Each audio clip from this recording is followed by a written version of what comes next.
Assalamualaikum warahmatullahi wabarakatuh. Perkenalkan, nama saya Arul Gunawan dari SGD 12. Di sini saya akan menjelaskan mengenai plexus cervicalis dan juga pengaliran sinus dura matris. Nah, yang pertama saya akan menjelaskan mengenai plexus cervicalis terlebih dahulu. Nah, ini adalah gambar dari plexus cervicalis. Nah, plexus cervicalis ini dibentuk oleh ramus anterior dari segmen cervicalis 1, 2, 3, 4, dan 5. Nah, plexus cervicalis ini akan berhubungan pada 3 nervi cranialis. Yang pertama dan nervus vagus di bagian sini. Kemudian yang kedua ada nervus accessorius yang saya telusuri, dan juga ada nervus hypoglossus yang saya telusuri. Nah, nantinya nervus hypoglossus akan berhubungan dengan segmen cervicalis 1 ramus anteriornya, nantinya akan menginervasi dari musculus geniohyoideus dan juga musculus thyrohyoideus. Ini ada ramusnya, ada 2. Nah, kemudian selain itu juga nanti segmen cervicalis 1 akan berjalan efferent ke bawah, membentuk sebagian dari ansa cervicalis. Nah, kemudian segmen cervicalis yang pertama dan yang kedua itu akan berhubungan dengan nervus vagus pada ramus communicans-nya. Nah, nantinya akan menginervasi 3 otot. Yang pertama ada musculus rectus capitis anterior, kemudian ada musculus rectus capitis yang lateral, dan juga musculus longus capitis.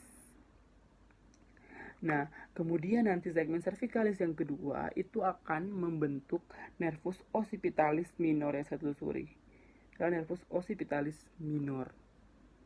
Nah, kemudian selanjutnya nantinya segmen cervicalis yang kedua dan yang ketiga itu akan bergabung dan berjalan secara efferent ke bawah, nantinya akan membentuk ansa cervicalis bersamaan dengan segmen cervicalis yang pertama tadi.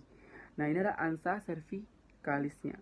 Nah, ansa cervicalis ini akan menginervasi 3 otot.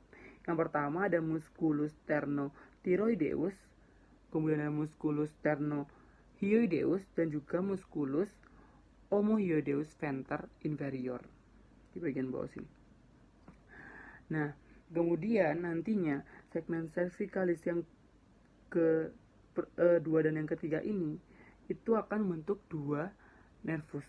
Yang pertama ada nervus transversus coli yang saya telusuri, transversus coli, dan juga nervus auricularis magnus yang saya telusuri, nervus auricularis magnus.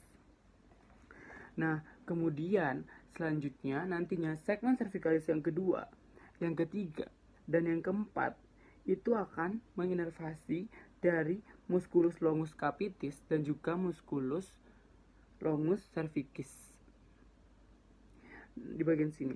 Ini adalah ramusnya. Nah, kemudian selanjutnya segmen cervicalis yang ketiga dan yang keempat itu akan membentuk nervus bagian sini, ada nervus supraclavicularis. Nah, kemudian yang segmen cervicalis yang ketiga, yang keempat, yang kelima pada ramus anteriornya itu akan membentuk nervus phrenicus di bagian bawah sini, adalah nervus phrenicus yang ini. Itu terus kemudian nantinya yang segmen cervicalis yang keempat sama yang kelima itu akan menginervasi dari musculus calenus medius dan juga musculus levator scapula di bagian sini. Ini ramusnya ada 2 ramusnya.